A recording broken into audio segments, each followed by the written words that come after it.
Welcome to எம்தல். இந்த பண்டிகை சீசன்ல உங்க எல்லாரோட ஸ்கின்னும் ரொம்ப நல்லா ஜொலிக்கணும்னு நீங்க ஆசைப்படுறீங்க இல்லையா? அதுக்கு பின்னால இருக்கிறது என்ன ரகசியங்கள்? அதை தெரிஞ்சுக்க beauty and skin expert Swathi Gupta கிட்ட நம்ம பேசலாம். எல்லாத்த விடவும் ரொம்ப முக்கியமான விஷயம்னா நல்லா தூங்கணும். என்ன கேட்டா சாதாரணமா என்னோட கிளைண்ட்ஸ் எல்லார்கிட்டயுமே வாரத்துல 1-2 நாளாவது நல்லா தூங்க சொல்லுவேன். ஏன்னா நம்ம எக்ஸ்டர்னலா என்ன வேணாலும் செய்யலாம், ஆனா நல்லா தூங்குறதுனால கிடைக்கிற எஃபெக்ட் இதுல எல்லாம் கிடைக்க வாய்ப்பே இல்ல. நாள் முழுக்க நல்லா தண்ணி குடிக்கணும், முடிஞ்ச அளவுக்கு அதிகமா தண்ணி குடிங்க. அப்புறம் நிறைய ஜூஸ் குடிக்கலாம், லெமன் ஜூஸ், கிரீன் டீ குடிக்கலாம். அதுக்கப்புறம் நீங்க வெளியில போகும்போது மேக்கப் போட்டுக்கிறீங்க அப்படின்னா அதுக்கு முக்கியமான ரூல்ஸ் என்னன்னா, நீங்க தூங்குறதுக்கு முன்னாடி அந்த மேக்கப்பை கண்டிப்பா ரிமூவ் பண்ணணும்.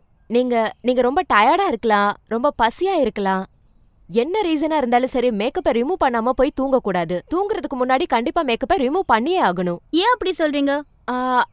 அது இது போர்ஸை ரொம்ப க்ளோஸ் பண்ணிடும்.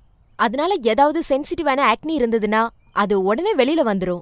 அப்புறம் 1-2 ஃபேஸ் மேல நிறைய ரேஷஸ் வரது கூட நிறைய சான்சஸ் இருக்கு.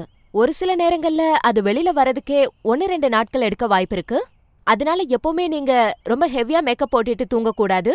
உங்களோட ஸ்கின்னுக்கும் பிரீத் பண்ண வேண்டியது இருக்கும். அதனால ராத்திரியில நீங்க மேக்கப்லாம் ரிமூவ் பண்ணதுக்கு அப்புறம் முகத்துக்கு ஏதோ ஒரு விதமான ஏதாவது கிரீமை யூஸ் பண்ணிக்கலாம். இதுல நிறைய வகைகள் ஏதாவது ஹைட்ரண்டா?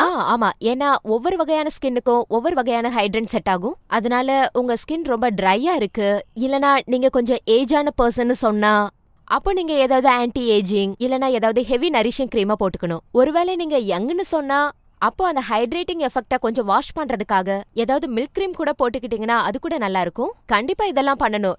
நீங்க மேக்கப் ஸ்கின்னோட தூங்கவே கூடாது. ஒருவேளை உங்களுக்கு ஸ்டைலிங்னா ரொம்ப பிடிக்கும், ஹேர் ஸ்டைல்ஸ் அதிகமா பண்ணுவீங்கன்னா, ஒருவேளை அடுத்த நாள் நீங்க ஹேர் வாஷ் பண்ணணும்னு நினைச்சா அப்போ முந்தின நாள் கொஞ்சம் எண்ணெய தலைக்கு வச்சா ரொம்ப நல்லா இருக்கும். நீங்க தலை வரும்போது அது உங்களுக்கு ஒரு நல்ல ஃப்ளோவை கொடுக்கும். ஏன்னா நீங்க எதுவுமே பண்ணாம ஒருவேளை தலைக்கு குளிச்சிங்கன்னா அப்போ முடி ரொம்ப சிக்காயிடும். அப்புறம் நான் உங்ககிட்ட சொன்ன மாதிரி முடி ரொம்பவே பிரேக் ஆயிடும். Thank you so much. உங்க ஸ்கின்னை பாத்துக்கிறத பத்தி உங்களுக்கு நிறைய டிப்ஸ் எல்லாம் கொடுத்திருக்காங்க. இதை ஃபாலோ பண்ண இந்த சீசன் ஃபுல்லா நீங்க ரொம்ப அழகா இருக்கலாம். எங்களை ஜாயின் பண்ணதுக்கு ரொம்ப தேங்க்ஸ். ரொம்ப தேங்க்ஸ் பாத்தி. தேங்க்யூ.